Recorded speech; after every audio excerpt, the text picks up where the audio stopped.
Hello guys, welcome to my YouTube channel. কেমন আছো তোমরা? এখন আমরা কথা বলবো হচ্ছে হলিউডের একটু ফিল্ম, যেটার নাম হচ্ছে ক্রেভেন দ্য হান্টার, যেটা ডিসেম্বরে রিলিজ হয়েছিল। ডিসেম্বরের ওই 13 তারিখ এই সিনেমাটা রিলিজ হয় ডিসেম্বরে, এবং বক্স অফিসে খুব বাজেভাবে এই সিনেমাটি থুবড়ে পড়ে, মুখ থুবড়ে পড়ে। তো ক্রেভেন দ্য হান্টার ফাইনালি আমি দেখলাম এতদিন পর। কেমন লাগলো এই ফিল্মটা সেটা নিয়ে কথা বলবো। চলো ভিডিওটা শুরু করা যাক।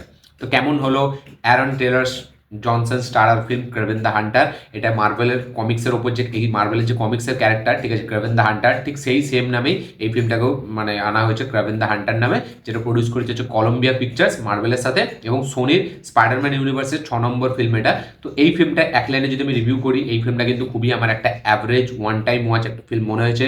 ফিল্মটার স্ক্রিন প্লেতে বিশাল লেভেলের মানে ফ্লস আছে, এবং স্ক্রিন প্লেটা খুব এঙ্গেজিং না। স্ক্রিন প্লেটার মধ্যে এমন কিছু হচ্ছে না যেটা আপনাকে খুব হুক করে রাখে। এই ফিল্মের যেটা গল্প, যে একটা ব্যক্তি যে কিনা ড্রাগস স্মাগলিং করে, যে মানে কাইন্ড অফ বলা যায় মানে মাফিয়া, এবং কাইন্ড অফ বলা যায় খারাপ মানে কাজের সাথে অ্যাক্টিভিটিস তার থাকে খারাপ কাজে।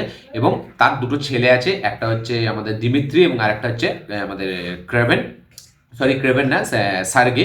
এবার একদিন তারা শিকার করতে যাচ্ছে, হান্টিং করতে যাচ্ছে, এবং সেখানে একটা ইনসিডেন্ট ঘটছে। তারপর থেকে একটা ছেলে, ঠিক আছে, যে কিনা মানে কাইন্ড অফ একটা সুপার হিরো পাওয়ার তার কাছে আসছে, যার নাম হচ্ছে সার্গি, যে ক্যারেক্টারটা যে হচ্ছে আমাদের এখানে অ্যারন টেলর জনসন যে প্লে করেছে আমাদের মেন যে হিরো ক্রেভেন দ্য হান্টার।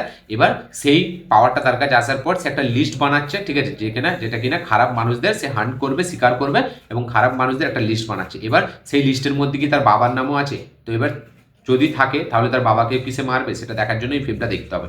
এবার এই ফিল্মটা যেটা সব থেকে আমার মানে নেগেটিভ লেগেছে, যে এই ফিল্মটার মানে অ্যাকশন আছে, মানে ভালোই বলা যায় অ্যাকশন আছে, কিন্তু সেই অ্যাকশন উইদাউট ইমোশনে হচ্ছে, এবং সেই অ্যাকশনসের কোথাও কোনো সেরকম মানে কি বলবো মানে সেরকম কোনো কনসিকুয়েন্সেস নেই, যেটা খুব মানে হেভি একটা জিনিস আমাদেরকে মনে করাবে, ঠিক আছে। এবং মার্বেলের এরকম একটা ফিল্ম, ঠিক আছে, মার্বেল কমিক্সের এরকম একটা ক্যারেক্টার, তাকে এইভাবে ওয়েস্ট করা হয়েছে, যেটা আমার সব থেকে খারাপ লেগেছে। এবং ক্রেভেন দ্য হান্টার মানে তাকে দেখাচ্ছে খুব ডেডলি, কিন্তু সে মানে সেই ডেডলি আচরণটা আমাদের খুব একটা সামনে আসছে না, এবং স্ক্রিন প্লেতে সেরকম কিচ্ছু হচ্ছে না যেটার জন্য আমাদের এই ফিল্মটার জন্য মানে একটা আলাদা এক্সাইটমেন্ট তৈরি হবে। এখানে যে অ্যান্টাগনিস্ট, ঠিক আছে, যারা তারা অতটা পাওয়ারফুল না, তাদেরকে দেখাচ্ছে হেভি, তারা খুব এক্সাইটিং, কিন্তু তাদের পাওয়ার সেই লেভেলের না, কিন্তু তারা ক্রাভেনের কাছে একটা টাইমের পরে মানে সেই মাথা মতো করেই ফেলছে। এবং ভিএফএক্স এর খুব কমজোরি আছে এই ফিল্মটার, মানে ভিএফএক্স বিশাল লেভেলে চোখে পড়ে। ভিএফএক্স এর কাজ একদম ভালো নয়, মানে এডিটিং খুবই চোখে পড়ে।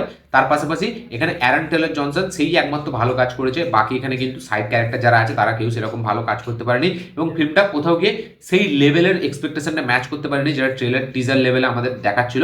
এবং এই ফিল্মটার আমি বলবো যে মানে গল্প বলার স্টাইলটাও একটু আলাদা, ঠিক আছে। গল্পটাকে আরও ভালোভাবে বলা যেত, যে মানে এখানে দুটো ভাই, যে একটা ভাই অপর ভাইকে খুব ভালোবাসে, কিন্তু তার বাবার সাথে তার বিশাল পাঙ্গা। তো এই গল্পটাকে অন্যভাবে প্রেজেন্ট করা যেত, কিন্তু এইখানে মানে একটা kind of super hero touch দিয়েছে, কিন্তু সেই লেভেলে হয় না যেই লেভেলে আমরা এক্সপেক্ট করি।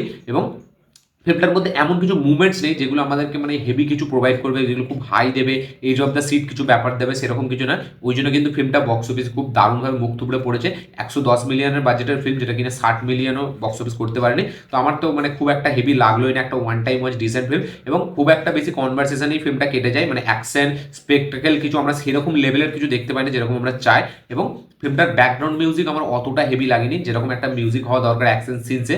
এবং অ্যাকশন সিনসগুলো খুব একটা হেভি মানে মনে হয় না, ঠিক আছে। মানে এরকম অ্যাকশন আমরা প্রচুরবার দেখেছি, মার্বেলের ফিল্মে অনেকবার দেখেছি, অন্য হলিউড ফিল্মে অনেক দেখেছি। তো ইউনিক কিছু আমাদেরকে প্রোভাইড করেন, এবং গল্প লেভেলের মানে গল্পটা কাইন্ড অফ ভালো হলেও একটা ইমোশন এই ফিল্মের কোথাও গিয়ে ওয়ার্ক করে না, একটা ইমোশনও কোথাও আপনার সাথে গিয়ে ওয়ার্ক করবে না। খালি ক্লাইম্যাক্সে একদম শেষের সিনটা আমার বেশ ভালো লেগেছে, একটা ইন্টারেস্টিং লেগেছে, কারণ ওইখান থেকে একটা মানে যেই নোটে শেষ করেছে, যাতে আমাদের পরের পার্ট দেখার জন্য একটা অ্যান্টিসিপেশন বিল্ড হয়। তো সেইটাই ভালো, ক্লাইম্যাক্সের ওই সিনটা আমার ভালো লেগেছে। বাকি একটা দুটো অ্যাকশন সিন আমার ভালো লেগেছে, মানে সেই লেভেলের না যেই লেভেলের ক্রাভেনের হান্টার মানে ট্রেলার দেখে আমরা এক্সপেক্ট করছিলাম। তো ফিল্মটা খুব একটা আপ টু দ্য মার্ক হয়নি, ঠিক আছে। আমার একটা ওয়ান টাইম ওয়াচ ফিল্ম মনে হয়েছে। শুধু এখানে হিরোর মেন প্রোটাগনিস্টের পারফরমেন্স ভালো, কিন্তু ফিল্মে কোনো ইমোশন ওয়ার্ক করে না, এবং ফিল্মটা খুব ঝটপট শেষ হয়ে যায়। মানে সেরকম কিছু মুভমেন্টস আমাদেরকে ডেলিভারি করে না, এবং ফিল্মের এডিটিং স্টাইলও যেন একটু কিরকম অড লাগে দেখতে। তো এরকম ফিল্ম মানে সোনি ওই মরবিয়াস যে ফিল্মটা এসেছিল, ঠিক ওই রকম টাইপের ধাঁচের একটা ফিল্ম আমার খুব একটা হেভি লাগেনি। আপনারা যারা ক্রেভেন দ্য হান্টার দেখেছেন তারা অবশ্যই কমেন্টে লিখে জানাবেন আপনাদের কি বক্তব্য, কি মতামত, কি রিয়াকশন এই ফিল্মটা দেখার পর। যারা এখনো দেখেননি, দেখবেন ভাবছেন, তারা অবশ্যই গিয়ে আবার চেক আউট করুন, দেখে অবশ্যই কমেন্ট করবেন আপনাদের কি বক্তব্য, কি মতামত ক্রেভেন দ্য হান্টারকে নিয়ে।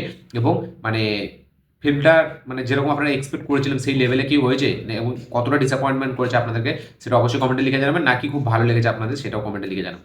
ভিডিওটি ভালো লেগে থাকলে লাইক শেয়ার কমেন্ট করে দেবেন, চ্যানেলটি নতুন হলে চ্যানেলটিকে সাবস্ক্রাইব করবেন, বেল আইকনটি প্রেস করতে ভুলবেন না। দেখা হচ্ছে পরের ভিডিওতে, ততক্ষণের জন্য বাই।